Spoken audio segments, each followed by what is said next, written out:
नमस्कार। Audio book लघु कथा में आप सभी का हार्दिक स्वागत है। मैं एक बार फिर आपके लिए लेकर आया हूं लघु कथा और आज की कहानी का शीर्षक है निताई के सींग। काका और काकी की जोड़ी बड़ी निराली थी। काका थे लंबे और शांत और काकी थी ठिगनी और बातूनी। शादी को 40 साल हो चुके थे, पर दोनों के प्यार में कोई कमी नहीं थी। उनका प्यार अभी भी बना हुआ था। उनका कोई बच्चा नहीं था, पर हां, निताई नाम का एक बैल था। दोनों उससे बहुत प्यार करते थे, उसकी देखभाल मिलजुल कर करते थे।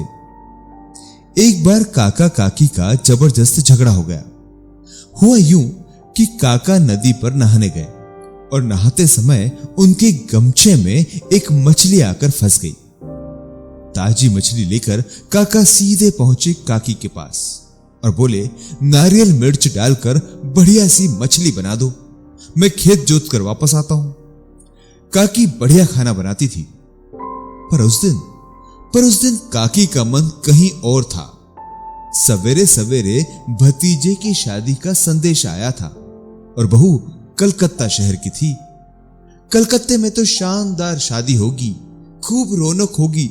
मैं भी इस बार नई साड़ी लूंगी, रेशम की लाल किनारे वाली साड़ी।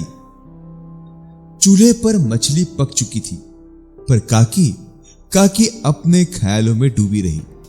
सोच रही थी कि सब मेरी साड़ी देखकर कितना जलेंगे। इतने में मछली जलने की महक आई। तभी काका घर पहुंच गए। मछली जलते देख वे लगे काकी पर बरसने। अरे, एक मछली नहीं बना सकती, कितना नुकसान कर दिया। काकी भी चुप नहीं रही, बोली, 40 साल से पकाकर खिला रही हूं, आज इतना सा नहीं सह सकते? जाओ, मैं तुमसे नहीं बोलती। काका बोले, ठीक है, देखें कब तक नहीं बोलती। और काकी थी गुस्से में, झट से बोलती, जब तक निताई के सींग नीले न हो जाए तब तक बात न करूंगी। काका भरी दोपहर में बाहर चल दिए। काकी ने काम निपटाया, फिर सो गई। उठी तो शाम हो चुकी थी, पर गुस्सा अब भी था। लेकिन रात होने तक दिमाग थोड़ा ठंडा हुआ। काकी सोचने लगी, ये मैंने क्या कर दिया? बैल के सींग भी कभी नीले होंगे? और अगले दिन तक तो काकी की हालत बुरी हो गई।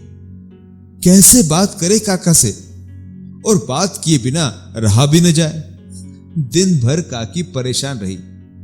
फिर रात को एक उपाय सूझा। झट अलमारी से नील का डब्बा निकाला और चल दी निताई के खूंटे की ओर। अंधेरी रात में जैसे तैसे पानी में नील घोला और रंग दिए निताई के सींग नीले। चैन की सांस लेकर घूमी तो क्या देखती है, सामने काका खड़े थे। काकी बोली, आधी रात को तुम यहां क्या कर रहे हो? काका ने कहा, वो नील का डब्बा ढूंढ रहा था, सोचा मैं ही निताई के सींग रंग दूं, वरना तुम तो बात करोगी नहीं। तभी काकी के हाथ में नील और पानी दिखा।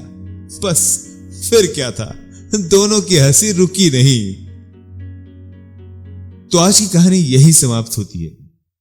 आप अपने कमेंट्स में जरूर लिखें कि आपको ये कहानी कैसी लगी। हम फिर मिलेंगे अगली कहानी लेकर। तब तक के लिए नमस्कार।